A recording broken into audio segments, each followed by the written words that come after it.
Cinema Shogun here, and everyone go ahead and get ready.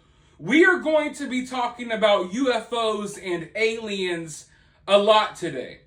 Now, if you are new to this channel, I want to let you know right off the bat that this is not a UFO channel. This is not a paranormal channel. I cover the news and trending topics. It just so happens that stories about aliens and UFOs seem to be dominating the headlines right now. When I look through the news, half of the news stories out there are about aliens and UFOs. Therefore, that is why we are talking about it. But don't get me wrong, UFOs interest me way more than half of the stuff I talk about on this channel. And just to clear some things up, I fully do believe in aliens. I believe that UFOs are real. I believe that aliens exist. My only problem is I don't believe the government. I don't believe the government not one bit about basically anything at this point. And that's not my problem. That's the government's problem. They made things this way, okay? They are the reason why everyone distrusts them. It's not like it's just me. I have a hard time trusting the government. No, the government made it that way. But anyways, I want to dive into this story that we have talked about already once on this channel. Last night, I actually made a video on this topic, but there was a recent UFO sighting in Las Vegas. Now, the reason why this UFO sighting is so significant, the reason why everyone is talking about this story is because a police officer actually accidentally, while he was, doing his job on a 911 call, his body cam captured some bright light. It looked like a UFO crashing down to the ground. And then moments later, a 911 call came in from a family living in the area that claimed that this ship came down in their backyard and that alien creatures who were 8 to 10 feet tall were walking around their backyard. Now, the story is really weird. Officers did arrive on the scene and they had to, for some reason, not show the body cam footage that they captured from the backyard at this house. So that has a lot of people raising their eyebrows about what's going on here as well. But without further ado, I want to take you right into this news clip that I found that reveals a lot more information about how all of this went down. And there's some snippets in here that show you where you can hear the sound of this craft literally, I don't want to necessarily say crashing, but more so maybe crash landing, or at the very least coming to the ground. So let's go ahead and check out that clip. But first, hit that thumbs up button. We got to start getting the likes up on these videos. If you guys like this channel, if you like the content I make, all you got to do is hit that thumbs up. It's totally free and it helps this channel way more than you probably know. But let's go ahead and dive right into this clip, and then I'll be back with more thoughts. Southern Nevada is abuzz tonight with stories about the crash of an unknown object and the alleged sighting of strange creatures in the backyard of a Northwest Valley home. So it was last night that 8 News Now investigator David Charnes reported about how Metro Police responded back on May 1st after receiving a strange call from a very frightened family. Well, our report generated a global response, and now piecing together the sequence of events has been kind of tricky, in part because the primary witnesses have been almost as elusive as the beings they say they encountered. Chief Investigator George Knapp is as perplexed as the rest of us. George. As you know, this is not our first UFO rodeo. We first heard about the incident in early May via the Metro Police grapevine. The incident has a lot in common with other bizarre cases from around the world: an alleged crash, strange beings, and bits and pieces that don't make sense. But the police took this seriously, and so do we.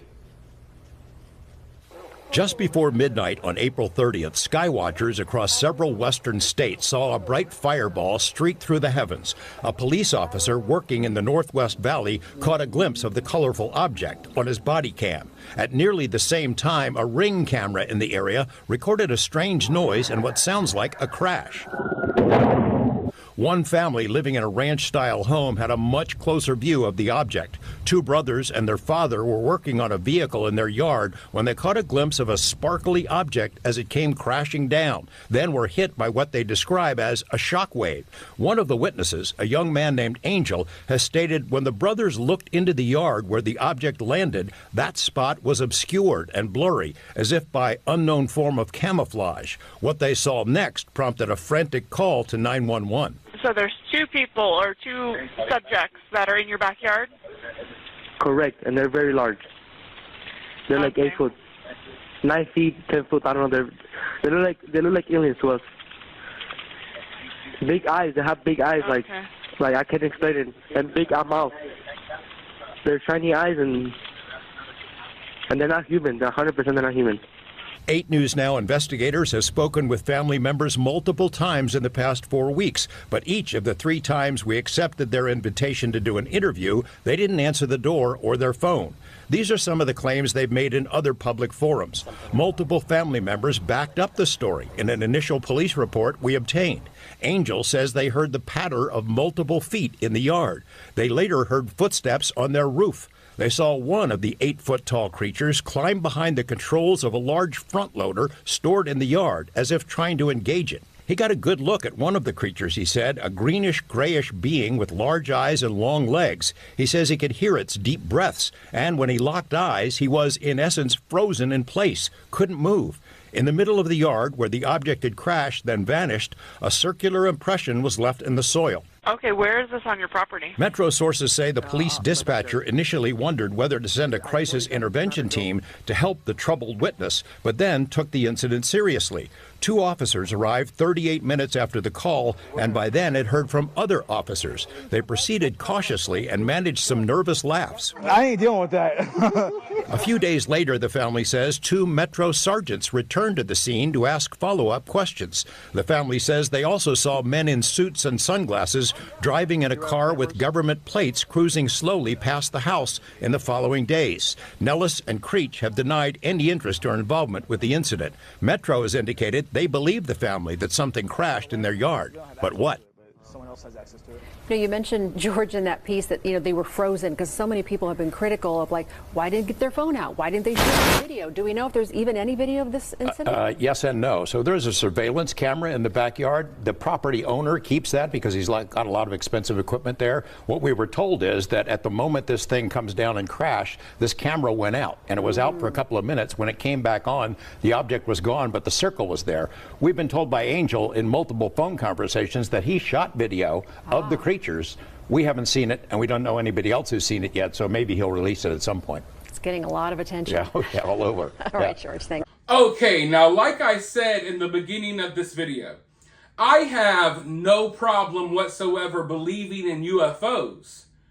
I do, however, have a problem believing whatever the government puts out there.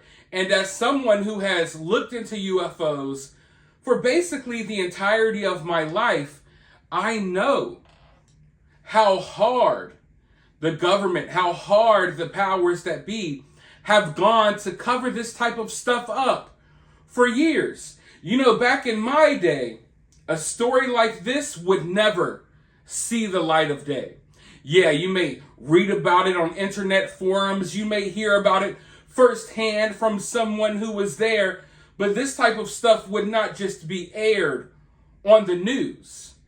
This body cam footage from this event would not be released. Even though they edited it and took out a certain portion, we wouldn't have seen any of this a few years back. So why now? Why are they so adamant about putting these stories out there now? I don't believe that we are having a uptick in UFO sightings. People have been seeing stuff for years. And to be honest with you, a lot of the stuff that I've seen over the years looks way crazier than some of the stuff that they've been showing us now. But the question remains, why are they now being so open about this? Why was this even allowed to air on the news? Why was even any of the body cam footage allowed to be shown? And from what the reporters were saying, this family seemed to be really open about doing interviews. The family was open about doing interviews. They were open about talking about whatever happened there. And now all of a sudden, they're quiet.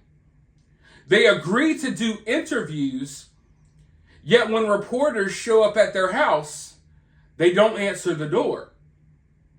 Now, from what this family said, not only did law enforcement come back to check up on them and to get more of a report about whatever happened that night, they said they started seeing government vehicles driving around their neighborhood with people in them that, for lack of a better way to describe it, they looked like men in black. I know that most of you all have seen the movie Men in Black, but did you know that that wasn't just a random creation that someone came up with?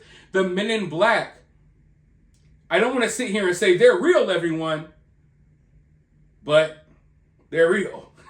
Maybe not the way you see them in the movie, but these men in black suits that work for the government, that show up and silence people, that show up around events like this, it's been documented for years.